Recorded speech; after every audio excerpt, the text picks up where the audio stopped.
Primeiramente, bom dia, pessoal. Essa aula vai ser um pouquinho mais rápida, tá? É, vai ser um pouquinho mais extensa, vamos dizer assim, vão ser duas aulas em uma, né? Anatomia, a gente vai falar um pouquinho da nasofaringe, da orofaringe, da hipofaringe, também, como também, né, a laringe, tá? Um detalhezinho a mais quanto à laringe. É uma anatomia, essa, a gente sabe que é complexa, tá? São vários acidentes bem pequenos que a gente tem que ter, acidentes anatômicos, né? Pequenos que a gente tem que ter conhecimento, tá bom? E nos requer uma certa atenção contra essas estruturas.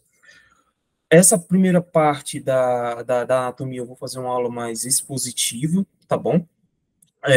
E na sequência, a gente vai entrar com os casos, que é a parte dos tumores da nasofaringe. Próxima semana, o Yuri vai finalizar, acho que o conteúdo, né, de CEP, com os tumores da oro e da hipofaringe, tá bom? Mas nessa aqui a gente vai focar mais nos tumores da nasofaringe. Meu nome é Leandro, tá? Eu sou A3 e a gente vai começar agora a sessão. Primeiro, um conceito, né, sobre a faringe é tubo músculo membranoso que vai se estender da base do crânio, desde a base do crânio, tá? Até lá embaixo, até o nível da clicóide. Ao longo desse longo trajeto, abre aspas, né? Longo trajeto, existe vários acidentes anatômicos, estruturas anatômicas que são de fundamental importância que a gente saiba e que digam não se há um acometimento de alguma doença ou de algum tumor nessas estruturas, tá? Que isso vai ser de muita importância para o cirurgião que vai operar. Ela é subdividida em naso, oro e hipofaringe, como tem a representação aqui na imagem. Na nasofaringe, o que é que vai ter? O seu teto, ela é formado pela base do esfenoide e do occipital, como a gente representa aqui, tá? Suas porções posteriores os arcos vertebrais de C1 e C1, os aspectos anteriores desses arcos de C1 e C2. Inferiormente, ela é delimitada por uma linha que passa palato duro, palato mole, tá? Como é representado aqui. E ela tem duas estruturas que requer muita a nossa atenção, que é o orifício, né, o recesso da tuba de Eustáquio, tuba auditiva, também chamado, tá bom? E a fossa de Rosenmiller. A importância principal dessas duas estruturas é para a gente avaliar se elas estão ou não prévias, se há algum processo obstrutivo nessas estruturas, tá certo? E quando a gente vê um aspecto importante, né? Quando a gente vê alguma secreção líquida que nos remeta a uma otomastodite unilateral ou até mesmo uma otite serosa, é quase que obrigatório a gente ver se a tuba, né, a tuba auditiva, ela está, sim, se ela está ou não pérvia, tá? Porque processos expansivos que acometem a tuba de Eustáquio cursam, não tão raramente, mas cursam com essas entidades. Então, sempre, quando a gente achar isso, procurar se a tuba auditiva está ou não acometida. Como também na fossa, a fossa de Rosenmiller, né? A gente sempre vai dar uma olhadinha, porque é um local onde o acometimento pelo carcinoma nasofaríngeo, que é uma das principais malignidades da nasofaringe, como a gente vai ver, cerca de 70% dos casos envolvem esse carcinoma nasofaríngeo, aí tem os tipos, né, desses tipos de carcinoma, eles vão acometer, não tão raramente, como a gente fala, a fossa de Rosenmiller. Aqui, né, nós temos 4 cortes axiais, tá, ao nível da nasofaringe, tá bom? Uma TC e 3 cortes de ressonância. Um T2 puro, tá? Um T1 também puro e um T1 FET pós-contraste. O que a gente observa? Tá bom?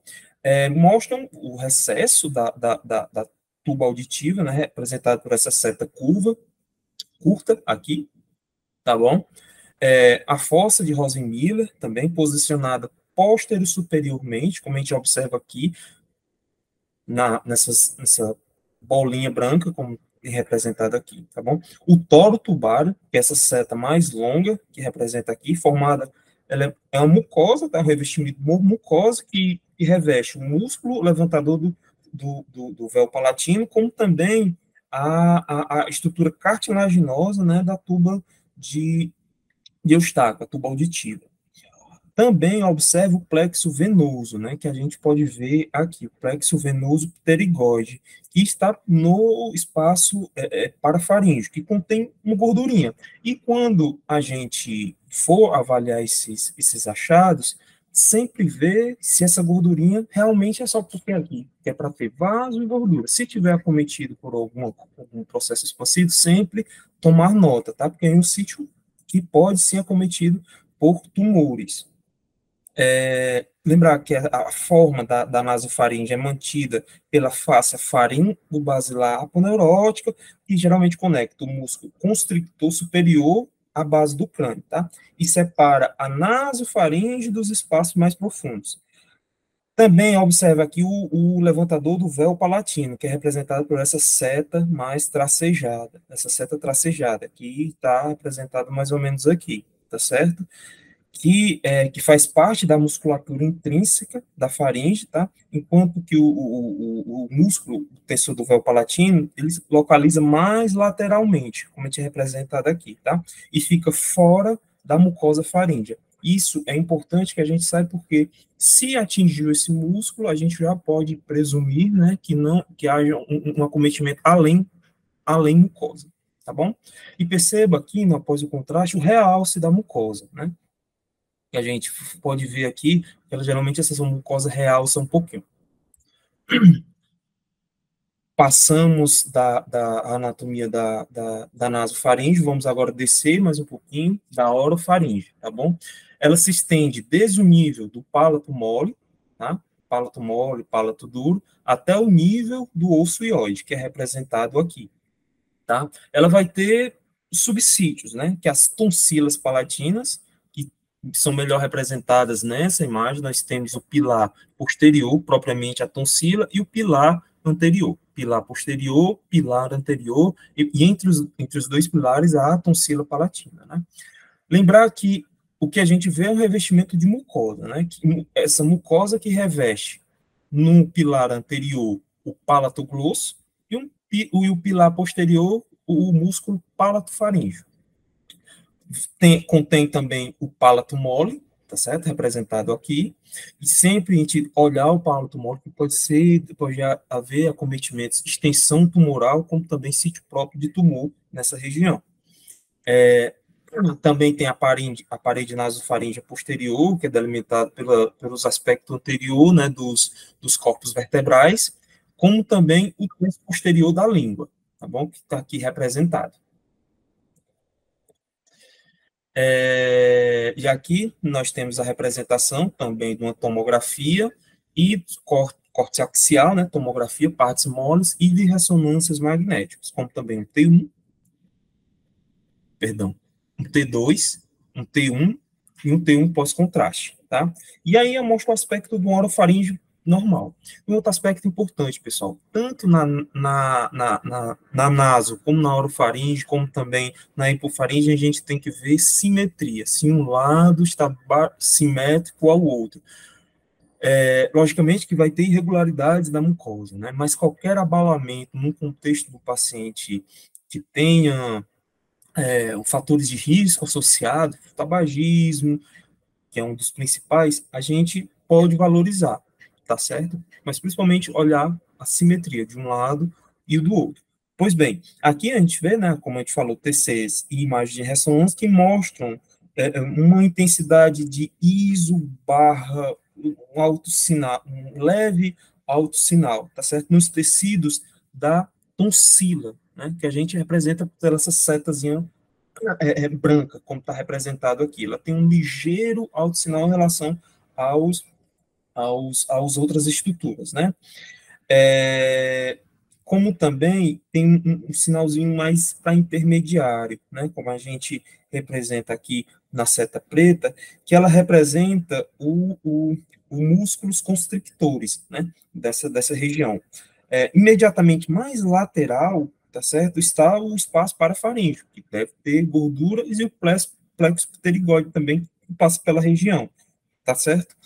E sempre valorizar, sempre ver se esse espaço está preenchido realmente só por gorduras. Mais lateralmente, a gente tem o pterigóide medial e aqui a mandíbula, né? Aqui vai estar representado melhor, o pterigóide e a mandíbula. Deixa eu ver mais. Observe também a ráfia pterygomandibular, né? Que ela é representada aqui, e faz parte do trígono retromolar.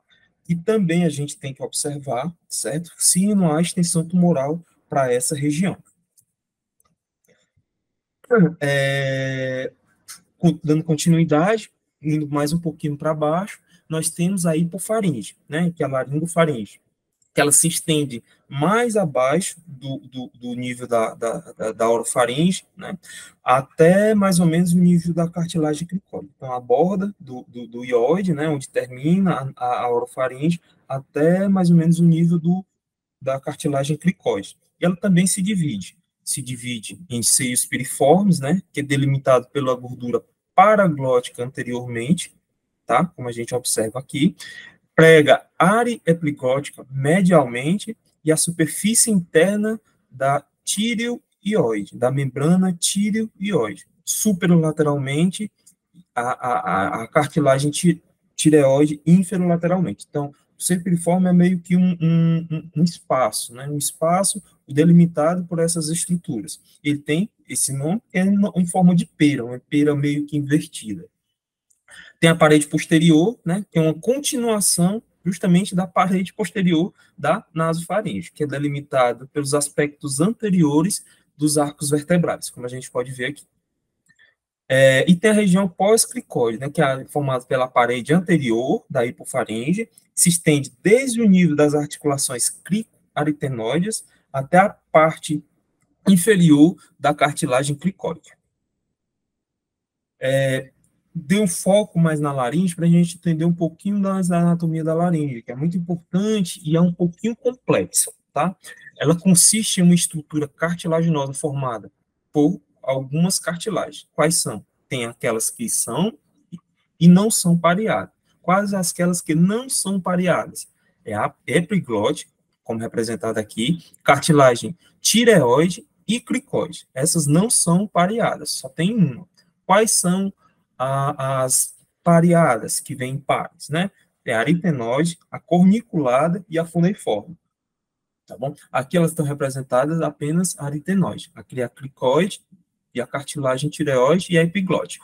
Outra estrutura extremamente importante, que alguns autores dizem que fazem parte, a grande maioria diz que fazem parte da laringe, né? É o ocioide, que ele serve, primeiro ele delimita, né? O nível superior da hipofaringe, como também ele serve como ancoragem de ligamentos, tá certo? E músculos que são estruturas fundamentais para exercer a função da laringe. Ela é dividida em supraglote, glote e subglote, ou infraglote, tá? A supraglote, ela é formada na ponta, né, superior, a margem livre, vamos dizer assim, da epiglote, até o ventrículo laríngeo. A glote é uma fina faixa, né, que começa na corda vocal verdadeiras, comissura anterior e posterior, né, ao nível mais ou menos da comissura anterior e posterior, e se estende, alguns autores dizem 5 milímetros, outros autores consideram 1 milímetro, aí varia muito de autoria. A maioria refere que é 1 centímetro, tá bom? E tem a subglote, que é a margem superior da cricoide, tá certo? Ela começa na margem superior da cricoide. Outro fato importante, que é os espaços pré-epiglóticos e os espaços paraglóticos, que são os espaços paralaríneos, 2, né, são vias de disseminação de tumores. Então, vê se esses espaços, sempre durante o exame de imagem, vê se estão realmente preenchidos de gordurinha. Certo? Se tiver preenchido de gordura, tá ok. Se não, se tiver um tecido de densidade de partes moles, desconfiar, tá? Aqui nós temos mais ou menos a representação. Nessa primeira imagem, o que é que a gente tem? A laringe ela foi aberta na posterior, né? Na sua relação com o esôfago, ali na região posterior, ela foi aberta, tá? De tal forma que nós temos aqui a borda livre, né, da epiglote, e aqui a borda fixa dela, da cartilagem epiglótica. Aqui nós temos a prega arito-epiglótica, certo? Representados aqui, onde ela vai se relacionar com a cartilagem aritenoide. O seio piriforme, tá? Ele tem um formato de uma pera. Logicamente que aqui a representação, devido à deformação, né, dela, não parece, mas ele tem o formato de uma pera invertida, tá? A prega faringoepiglótica, que é aqui representada, tá bom? Nessa porção, nós temos a supraglote, né? Aqui as cartilagens aritenoides, aqui a cartilagem tireoide, tá bom?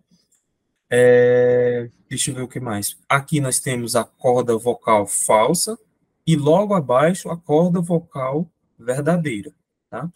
De tal forma que nessa região nós temos a glote. Aqui a cartilagem cricóide, tá? Vendo de posterior para anterior, né? Ela foi aberta, cartilagem cricóide, e aqui já a porção já da traqueia. Aqui nós delimitamos a região da infraglote, né? O subglote, tá bom? E aqui o perfil dessas imagens. Lembrar que aqui é a comissura anterior, como também aqui, né? Já que ela foi aberta, então as comissuras, ela foi cortada no nível das comissuras, elas ficam na lateral, tá bom? Aqui, né, a representação de que significa cada uma dessas estruturas, e agora nós vamos ver nos aspectos de imagem, né, como é que funciona. Nós temos a laringe e hipofaringe, né, aí representadas. Nós temos TC de corte axial, né, nessas estruturas. A ressonância pode se avaliar a anatomia? Pode, mas a TC é muito mais anatômica para ver essas regiões, tá? Do que propriamente a ressonância. A ressonância é ideal para a gente ver somente estruturas de tumorais, assim, tem um valor melhor para a gente diferenciar. Mas a TC ela é mais anatômica, como também dá para ver bem tumor, tá? Nós temos a laringe, né, cortes axiais e TCs, até mais ou menos o nível da cricote. Nos slides seguintes a gente vai ver. Primeiro, o nível do corte é no nível do osso ióide, né, que mostra a margem livre, né, que aqui é representada da seta, a margem livre da epiglote, como também as valéculas pareadas, né, uma valécula aqui e outra aqui, tá bom? Nessa imagem B, a gente vê a epiglote na sua porção fixa, né, mostrando quem? Os seios piriformes, nessa região, onde é representado por essa bolinha. Tá? Os seios piriformes. E a parede posterior da hipofaringe, né, que é representada por essas setazinhas curtas aqui. A gordura pré-epigótica, já aqui nessa seta longa, que é representada aqui, e nesses cortes axiais, né, nós vemos os seios piriformes médios também, né, que a gente vê nessa região, ao nível médio, não no nível muito inferior, nem muito superior, nível médio do seio piriforme, que são delimitados, vamos dizer assim, medialmente pelas pregas ariepiglóticas, que está representado por essas estruturas aqui, tá?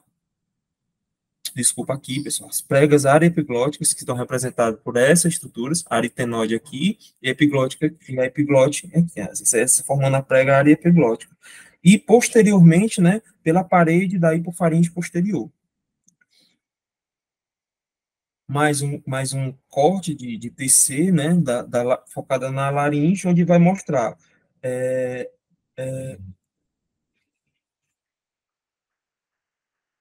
sim, onde vai mostrar, observe, o espaço paraglótico nesse nível é mais ou menos preenchido por tecido mole correspondente ao músculo tírio aritenoide, que a gente pode ver aqui, tá certo, pessoal?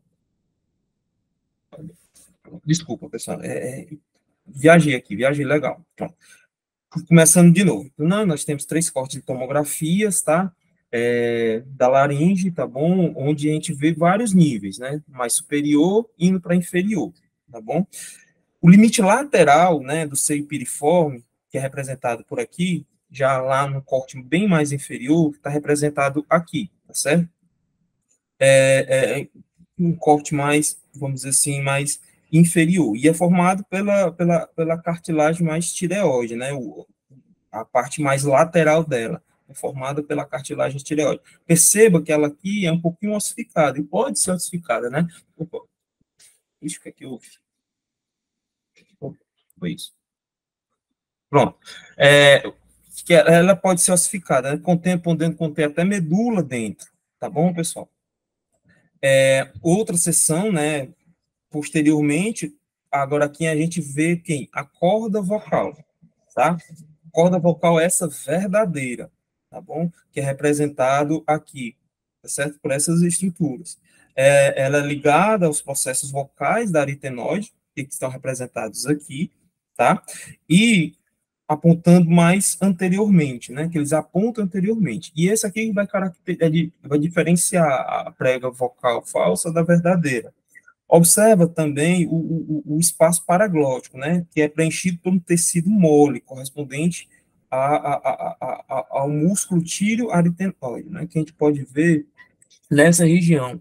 Ele é basicamente preenchido por tecido tireoglóssico, tecido tiroaritenoide, né, músculo tiroaritenoide. Observar também que a lacuna tiroaritenoide, na seta mais curtinha, está normal, que é o espaço entre a cartilagem tireoide e a aritenoide, ela está normal. E em processos pulmonares, esse espaço pode estar reduzido, e ele geralmente mede de 1 a 2 milímetros.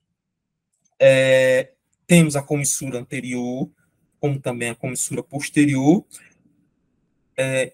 e também inclui, como a gente falou, na corda vocal verdadeira, que aqui está representada, tá?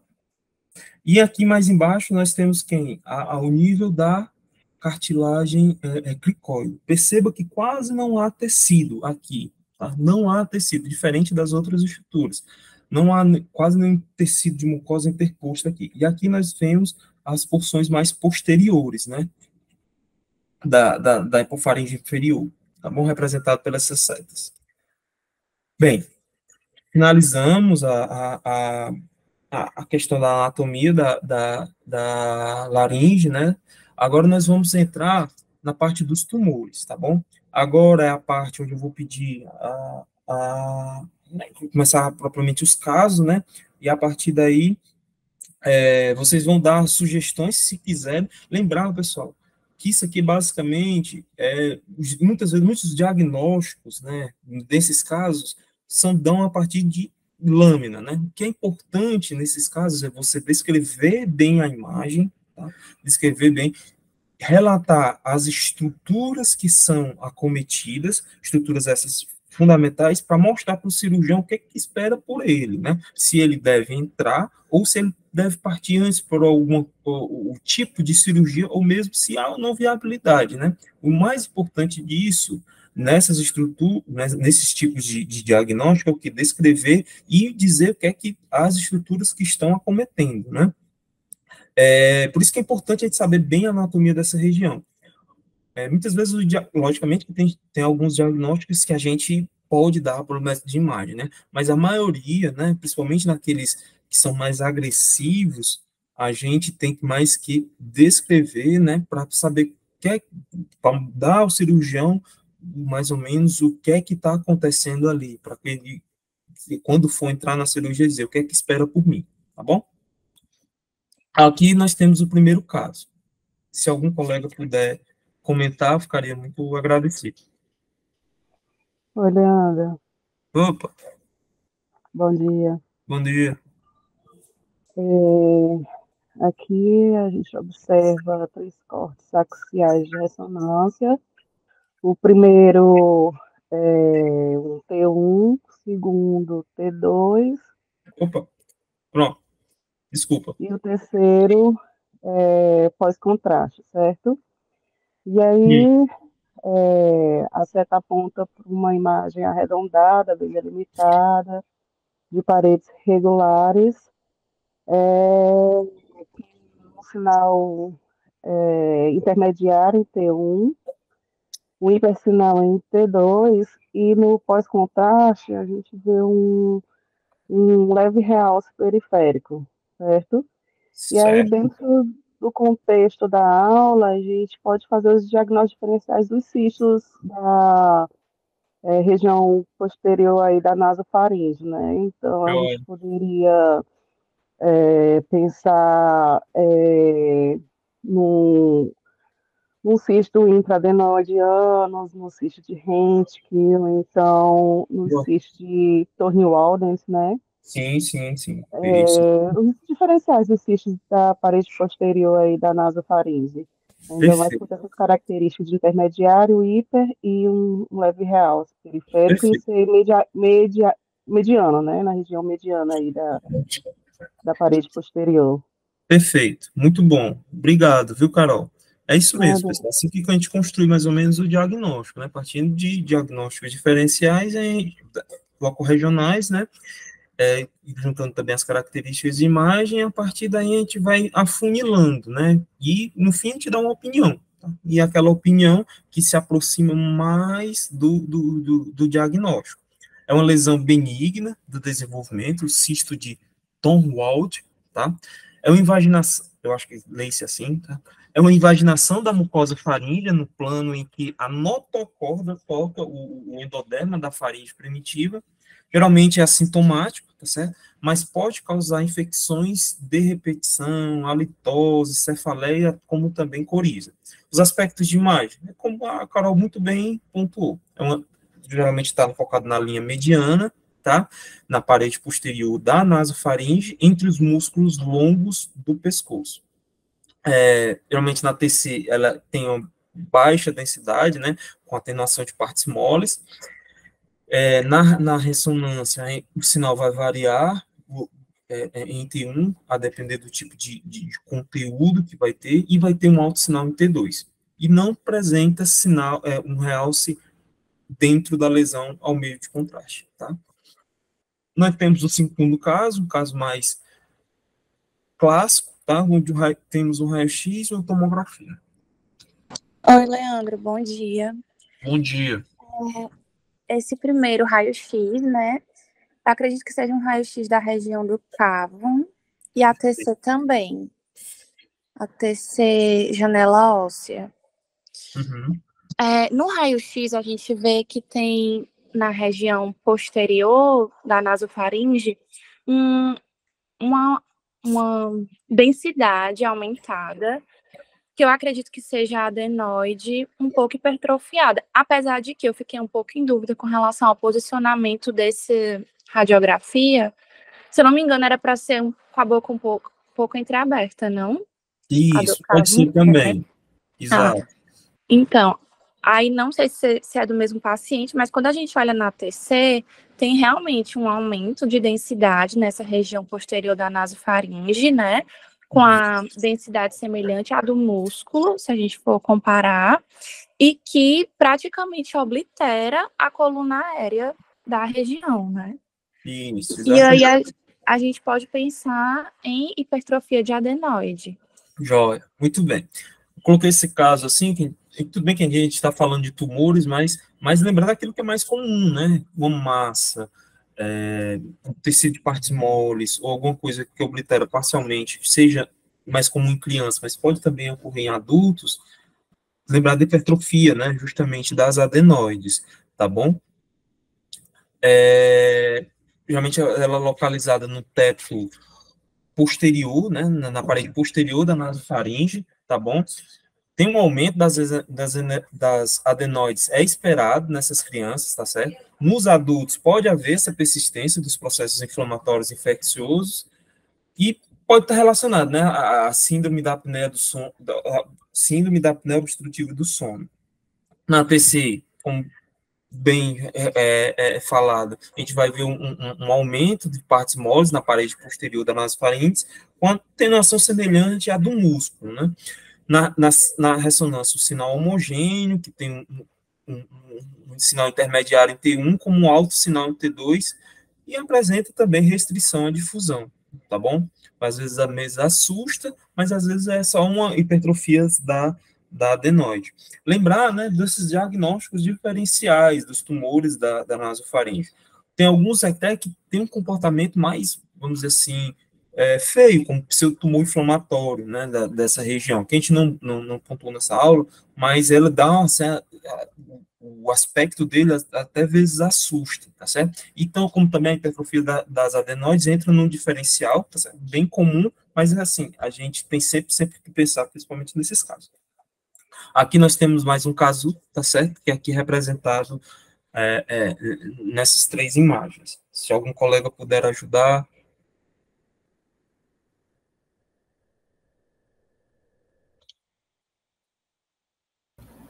Leandro? Oi, Marina. Beleza? A gente tem imagens coronais. Perfeito. A primeira é uma TC pós, né? Uhum. Perfeito. A do meio, um T2, e o item C, um T1 pós, é isso? Isso, tem um fast pós. Pronto. Aí a gente vê uma lesão expansiva, volumosa, né? Com realce heterogêneo ao meio de contraste, a gente já correlacionando aqui tanto a TC como a ressonância, a gente vê que tem um realce heterogêneo. A gente vê também que essa lesão se insinua ali na Base. talvez cisterna supracelular, né? Deve pegar quiasma. Sim, com certeza. Remodelar também ali as estruturas ósseas, né? Você vê que está tudo deslocado à direita, contralateralmente. Perfeito. A gente vê também aqui na TC, não sei se isso aqui são trajetos vasculares, né? Esse realce mais linear e mais homogêneo ali na periferia, não sei. Aqui, né? Isso, do outro lado Isso, mas também. eu creio que seja também. Ou calcificação, né? Mas eu acho que é mais para realce mesmo de vasos. Isso. Porque achei muito linear, né? Isso, também achei. Confundo. E aqui na lateral, não sei se tem outra massa, se é um conglomerado linfonodal. É uma opção de linfonodos, né? Pode ser. Não sei, parece que sim. E aí, não sei, diagnósticos,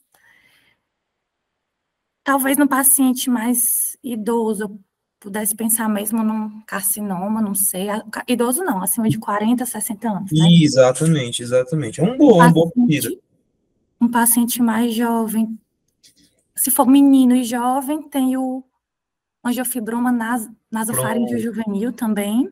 Isso. Que eu lembro que eu vi umas imagens semelhantes assim. Mas aí talvez, assim, pensando agora, esteja mais para essa segunda, porque eu vejo que ele aparenta remodelar, né? Talvez seja uma coisa de crescimento mais lento, não sei. Isso. Enquanto o carcinoma talvez fosse mais destrutivo, né? Perfeito, Marina, exatamente, isso mesmo. Nós temos aí, né, a representação mesmo de um nasoangiofibroma juvenil, tá bom? É uma neoplasia benigna, assim, mais comum da nasofaringe, que é da minha referência, visto que é mais comum, apesar dos tumores de cabeça e pescoço ter uma baixa incidência, né, 0,05% dos casos. É altamente vascularizado, e a gente viu isso através das imagens, né, quando injeto tem um realce bem exuberante, né? E é mais comum em meninos, como a Marina muito bem pontuou, tá certo? E tem um crescimento lento, daí o caráter de remodelamento ósseo, né? Ele tem esse crescimento lento, diferente, por exemplo, da natureza, se fosse uma natureza mais agressiva, provocado por exemplo, um carcinoma, né? Que não teria, geralmente, esses sinais de remodelamento. O quadro clínico assim, é meio, vamos dizer assim, simples, que normalmente é uma obstrução nasal unilateral, que se associa ou não à epistaxe, tá? E associado à massa nasofaríngea. Normalmente, esse é o quadro clínico clássico do paciente, né? Pode causar, realmente, destruição óssea, hemorragia intracraniana, quando ele meio que invade, né, ali a base do crânio, se insinuando através da fossa ou anterior ou média, tá? A deformidade facial, que às vezes pode causar, e como também a maurose, quando ele acomete ou nervo, né, ou o quiasma óptico. Nos aspectos de imagem, na tomografia vai ver uma massa centrada no forame, geralmente esfeno-palatino, com intenso sinal realce, tá certo? Com intenso realce após o meio de contraste. Existe o sinal de Roman-Miller, que chega a ser patognomônico desses casos, que é um abaulamento anterior da parede posterior do seio maxilar, evidenciado na TC, tá? Na ressonância, mostra uma massa com baixo sinal nas imagens ponderadas em T1, com intermediário a heterogêneo, né, dependendo da matriz, da predominância da matriz em T2, né? E, como mostra um intenso realce ao meio de contraste. A angiografia geralmente é usada para avaliação dos vasos nutridores, para ver ou na possibilidade de uma embolização para realizar, para diminuir, né, o tamanho do tumor.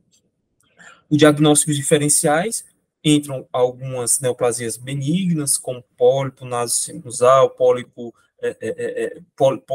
invertido, que ele é mais comum nos seios nasais, só que ele pode sim acometer a nasofaringe, tá bom? Neurofibromas, hipertrofia da adenoide, tá? Entra como diagnóstico diferencial de condições benignas, como em outras malignas, né? Como o próprio carcinoma nasofaríngeo, linfoma, tá certo? E o rabdomiosarcoma também dessa região. Mais um caso, fase 4.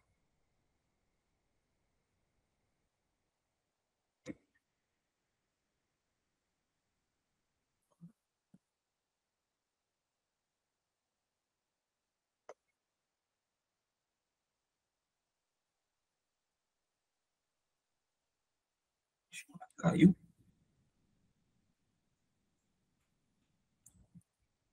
Ah, caiu, será? Tá. Acho que caiu, não. Não tô vendo aqui, velho. Tá, pronto. Pois bem, vamos dar sequência, né? Nós temos 3 imagens, uma coronal de ressonância magnética, né? Um T1, coronal T1, tá? Aqui também um axial T1, certo? Aqui nós temos o sagital T2, 2 sagitais T2, né? Em níveis diferentes, tá bom? Se eu não me engano, aqui é pós-contraste, tá? E foi injetado após o contraste, tá bom? Onde a gente observa os dois, na verdade, é pós-contraste, tá? Nesses dois tem um é pós-contraste. Onde a gente observa uma massa ovalada, tá certo? Centrada na nasofaringe, porém ela se estende, certo? Se estende para orofaringe, até mesmo regiões da hipofaringe ela acomete, tá bom? Ela tem um notado alto sinal, ou notado realce, né, ao meio de contraste, como a gente vê, e espontaneamente também alto sinal em T2. É uma massa essa heterogênea, tá certo? Que rechaça as estruturas adjacentes. Aqui o pálato mole, veja que ela tem um efeito sobre o pálato mole, reduz, sempre é importante que a gente fale nas nossas imagens, reduz ou não a coluna aérea, tá? Isso é importante, tá bom? Para o planejamento cirúrgico, até a escolha também, tá bom? E rechaçando estruturas adjacentes, né? Veja que tem, mesmo no T2, ela tem áreas de baixo sinal interno, algo heterogêneo, tá bom? Que isso nos representa o quê? Um adenoma pleomórfico, tá? E uma entidade rara na nasofaringe, tá bom? Mas que pode ocorrer, tá certo?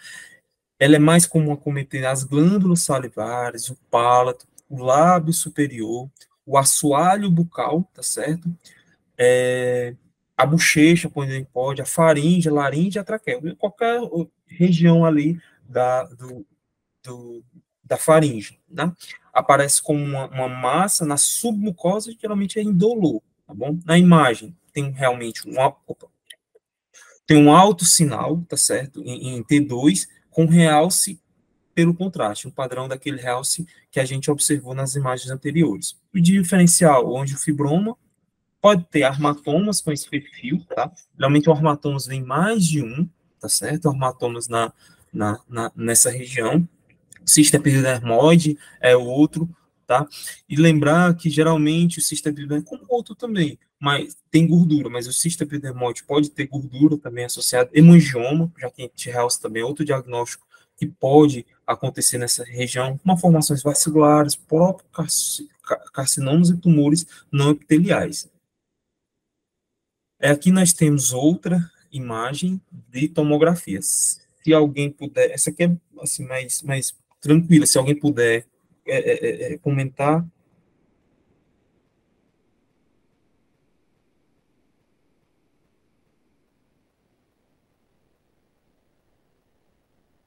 Certo. Vamos lá. Aqui nós... Oi. Pronto. Aqui é um corte axial de TC. Perfeito. Pós-contraste, né? Isso.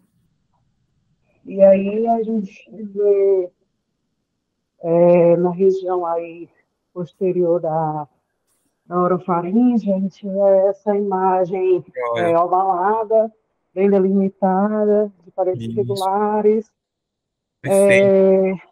com um realce periférico heterogêneo, mas a imagem em si é mais hipodensa. Aí o ROI, tu botou que está menos 20, né? Isso, para ajudar no diagnóstico. E aí, com essa unidade de Russell sendo menos 20, pensaria em algo mais gorduroso, né? Perfeito, exatamente. Às vezes, assim, principalmente nessa região, tá? Porque quando a gente injeta, geralmente a mucosa ela realça um pouquinho, tá?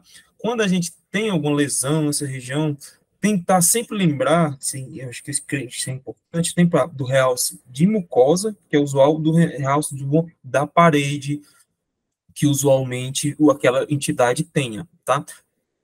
Tudo bem? Sempre a gente também tem que lembrar que a mucosa realça um pouquinho, tá bom? E até em processos pós-actínicos também a gente consegue, a gente tem uma dificuldade de diferenciar aquilo é reação actínica ou é realce mesmo de tumoral. Também tem esses vieses. Eu lembrei agora que isso é importante para a gente, que o Yuri também vai pontuar na próxima aula, certamente. E é basicamente um lipomazinho, tá? Raramente presente na nasofaringe. Na TC mostra uma massa homogênea de hipoatenuante, né? Com a densidade de menos 65 a 120, desde que seja negativo. Lá eu até coloquei um pouquinho a mais, tá bom? Na ressonância, geralmente tem um alto sinal T1, T2, com uma supressão de saturação nas sequências FET7, que é esperado, tá? Mais um caso que a gente pode observar são basicamente quatro imagens, né? Duas, e sim, se vocês quiserem comentar, pode ser. Tá, eu estou vendo aqui uma tomografia, um corte sagital e a ressonância, o axial. Aí dá para ver que tem os dois são o mesmo caso, né, Leandro? Eu vou presumir que sim. Assim, no mesmo contexto, tá? Tem baixa representação, porque... eu vou presumir que é o mesmo. Isso, mas uma lesão expansiva, né, infiltrativa, eu acho que ela pega ali a região celular, né, na tomografia, talvez até se estendendo até o processo avotório, até vértebra, pelo que parece ali no outro sagital. Na ressonância, tá pegando o maxilar, fez andar à esquerda, tá indo até o ápice petroso, possivelmente. E ela é heterogênea, né? Na tomografia, ela tem densidade de partes moles, na ressonância tem um sinal mais ISO, né? Ali é um pós-contraste, né? Tem um realce pós-contraste, um realce mais heterogêneo, mas áreas, acho que cística, mas talvez necrose.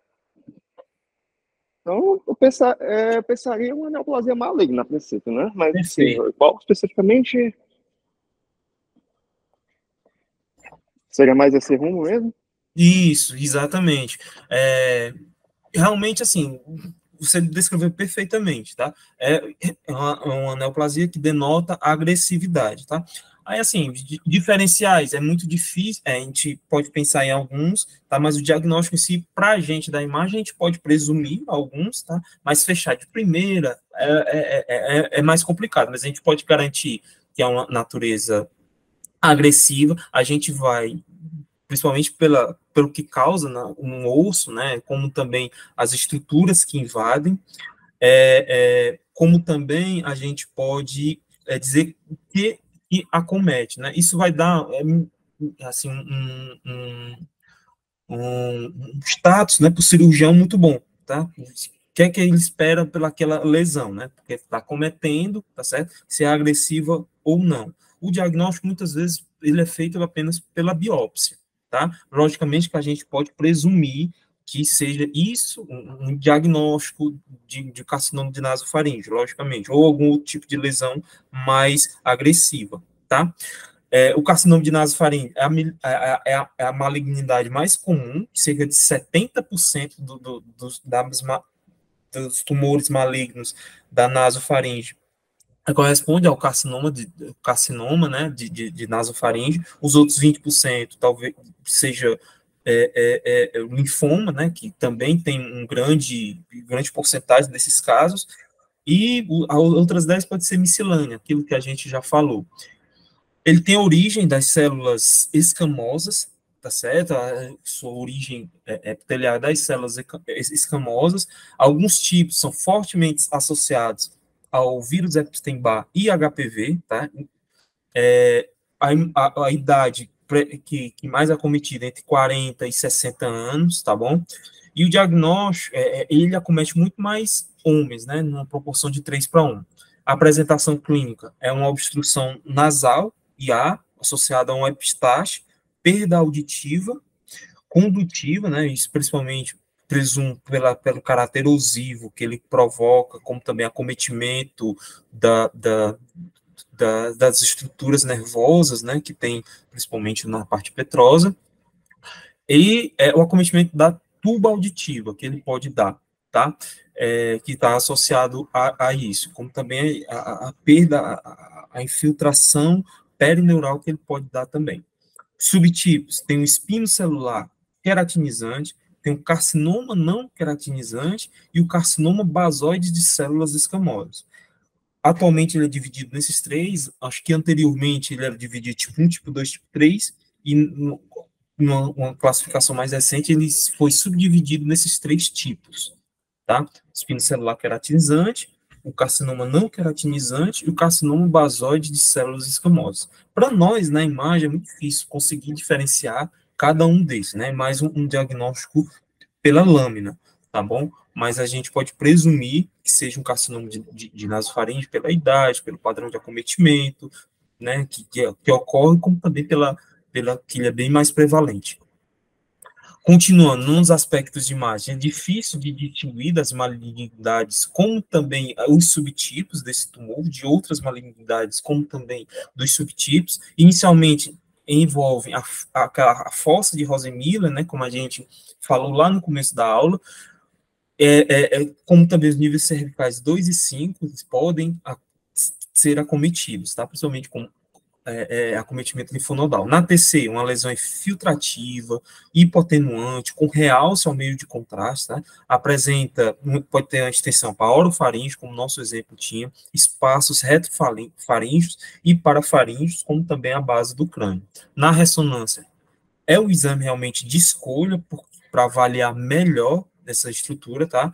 Vai mostrar uma lesão infiltrativa de mucosa, como também de submucosa, e vai ter um baixo sinal em T1, intermediário em T2 e um realce ao meio de contraste, como também com restrição à difusão.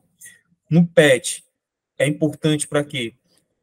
Para buscar o sítio primário daquela neoplasia, né? Muitas vezes você faz uma TC de tórax e vê um acometimento, sei lá, linfonodal ou um ultrassom de cervical, onde você vê um linfonodo feio, muitas vezes de aspecto com necrose central, tá? Que é um padrão que pode ter nesses tipos de tumores, tá? E ver essas entidades. Aí você geralmente pede o CET para buscar presumido o sugestivo de um sítio primário, procurar um sítio primário. Os sítios mais frequentes é a fosseta de Rosemilla, né, as tonsilas palatinas e os seios piriformes. O diagnóstico diferencial entra como todos: linfoma, rapidomiosarcoma, que são entidades que remontam malignidade, neoplasia das glândulas salivares menores, melanoma também, como sarcoma granulocítimo e os carcinosarcomas. Ou seja, quase todos os diagnósticos diferenciais de lesões malignas da nasofaringe. Existe também o estadiamento, esse aqui eu peguei do CBR, tá certo? Onde vai dividir o T, N e N, né? O T, basicamente, o TX é quando esse tumor não pode ser avaliado, T0 é que não há, tem um tumor in situ, né? Que ele não passa além da mucosa, o T1 que se restringe à nasofaringe, o T2A e o T2B vai ser dividido se aquele tumor tem extensão ou não para faríngeo, o espaço parafaríngeo, tá? O T3, a invasão óssea dos seios paranasais, e o T4, que já tem uma invasão mais nervosa, né? Tem invasão nervosa, crânio, pares cranianos, fossa temporal, como também hipofaringe e as órbitas, ou seja, tem uma invasão mais anunciada. Metástases M0, M1, se há ou não presença de metástases à distância, e os tipos de linfonodos, né? O NX, que não pode ser avaliado, o M0, que não há, o N1 são unilaterais ou na linha medianas, estes menor que 6 centímetros e acima da fossa supraclavicular. Se há envolvimento da fossa supraclavicular, vai já para N3B, certo?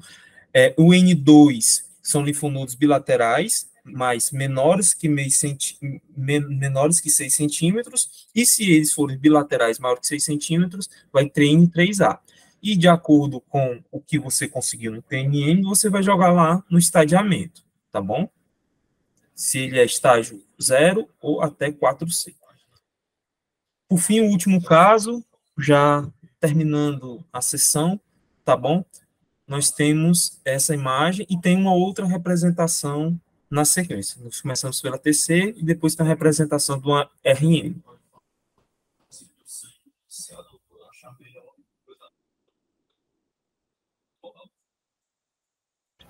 Leandro? Oi. Então, a gente tem imagens de TC, né? Axial e reconstrução no sagital. Uhum. Depois, contraste, a gente observa uma massa ali na rinofaringe, nasofaringe, né? Eu usando que seja a topografia da adenoide mesmo. Uhum. Essa massa, ela reduz, né, o calibre ali da coluna aérea. Perfeito. Ela é uma massa predominantemente homogênea, né, com realce homogêneo ao meio de contraste. Isso. Acho que basicamente isso. Perfeito, Marina, perfeito, né? Não tem um caráter destrutivo muito importante, né? Ela, como você bem falou, ela também... Os limites bem definidos, né? Perfeito, exatamente. Aí eu vou mostrar agora a ressonância, tá certo? De outra representação, né? Aí eu no exemplo que eu peguei, não tinha o DW, a difusão, né, e o mapa, mas eu disse que ela tinha uma forte restrição à difusão, mas a gente mais essa dica aqui.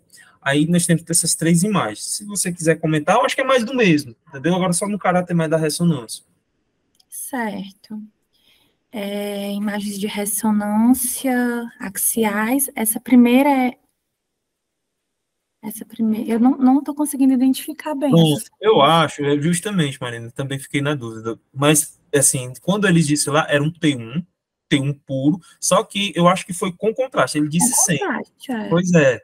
Só que eu acho que deve ter sido uma fase bem precoce, porque, tipo, tá bem, o vaso tá bem com bastante realce aqui. Deve ter feito uma anjo, depois feito também um T1 FET7 pós-contraste aqui, né?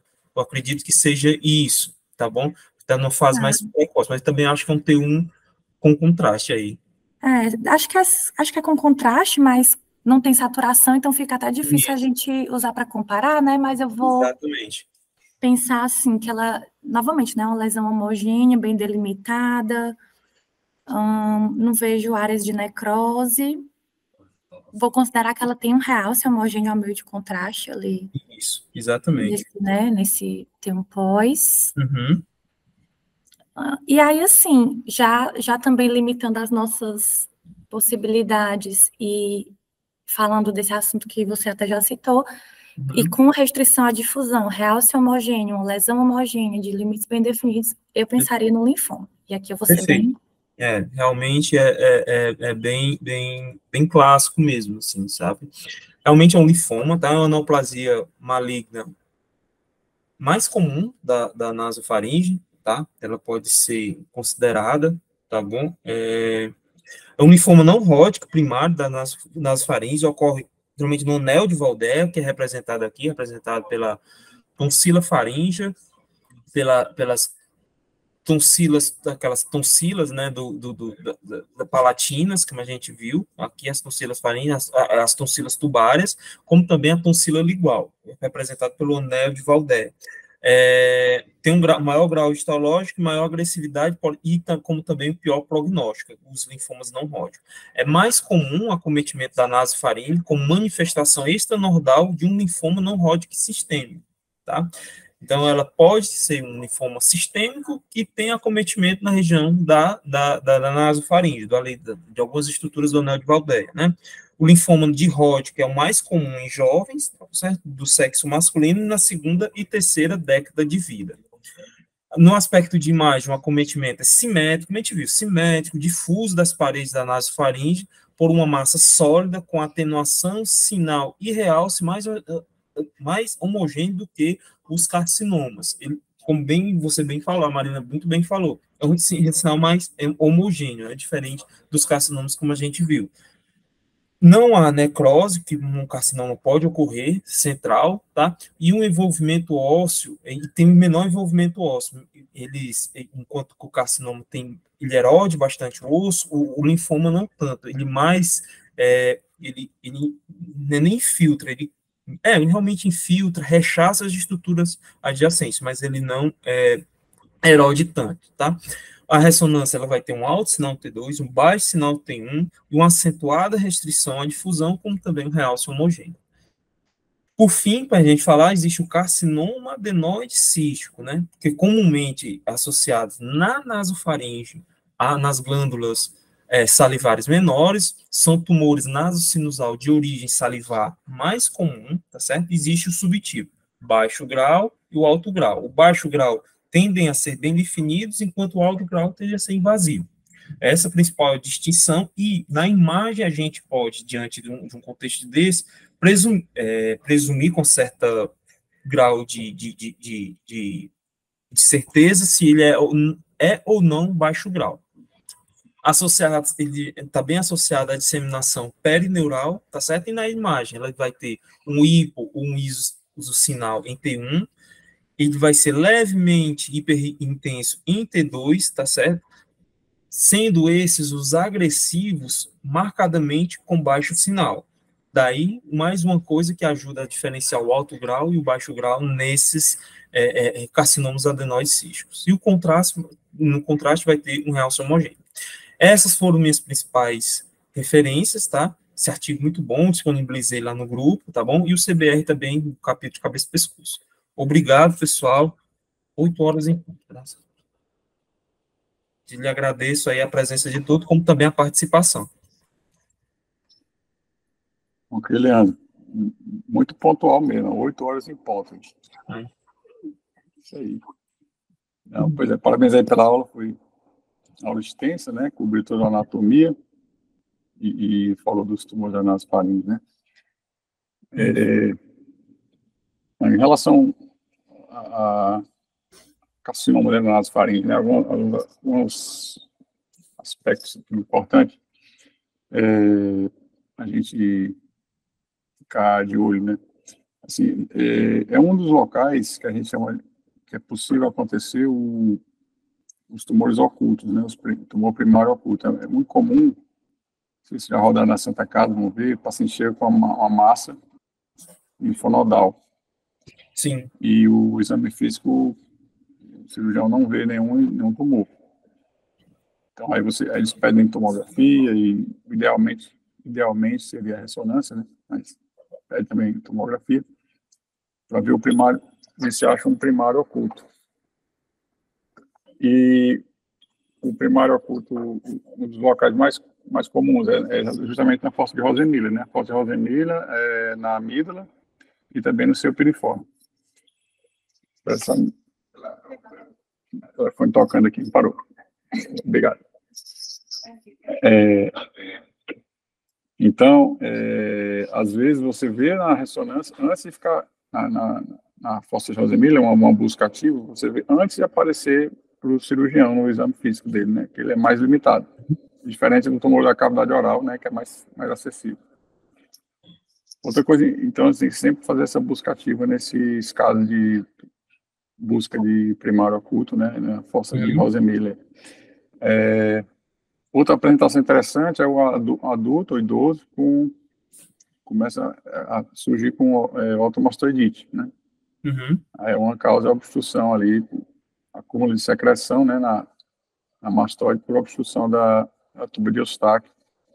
Então, sempre dá uma olhada na nasofaringe, pode ser um tumor de nasofaringe, né? Perfeito. Como você falou, o histológico é interessante, mas mais o nosso papel principal é o estadiamento, né? Então, sempre no laudo, a gente tem que relatar os pontos-chave, né, nesses casos, né, que são tumores que eles infiltram bastante, né, esses carcinomas de nasofaringe. Então, você tem que falar para dar elementos para o colega fazer o estadiamento T, né, como se pontuou aí. Então, tem que falar do espaço parafaringe, retrofaringe, se tem envolvimento ósseo da base do crânio, tem que estar escrito isso, né, se está livre ou não. Muda já vai para T3, né? Ou se tem envolvimento intracraniano, que aí já é o T4, né? Se o cavernoso, etc. E outra, sim, em relação à técnica avançada, o que é que a gente pode acrescentar, né? Além do diagnóstico, estadiamento, né? Como sempre, né? A difusão sempre tem que estar presente hoje no exame de cabeça e pescoço. E na nasofaringe, assim como em outras áreas da cabeça e pescoço, uma das funções que se pode utilizar é para predizer a resposta ao tratamento, sabe? A quimioterapia. Eles viram que se o ADC do tumor é mais baixo, ou seja, ele é mais celular, né? O ADC é mais baixo.